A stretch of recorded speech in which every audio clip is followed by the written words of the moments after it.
এই সময় তিনি এক প্রকার নূর দেখতে পেলেন।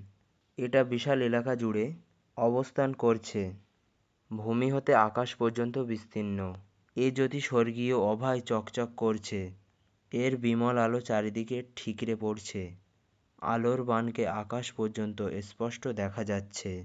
হজরত জিবরাইল আলাইহিসসালাম হজরত সাল্লাল্লাহু আলাইহি সাল্লামকে ওই বেহেশতবাসী জ্যোতির সামনে দাঁড় করিয়ে দিলেন এবং তাকে বিনম্রভাবে বললেন, হে সর্বশ্রেষ্ঠ নবীর, আপনার অনুসারীদের মধ্যে যারা আল্লাহ ও আপনাকে বিশ্বাস করবে এবং তদনুযায়ী আমল করবে, সৎ কাজ করবে, অসৎ কাজ হতে বিরত থাকবে, তারাই মুমিন।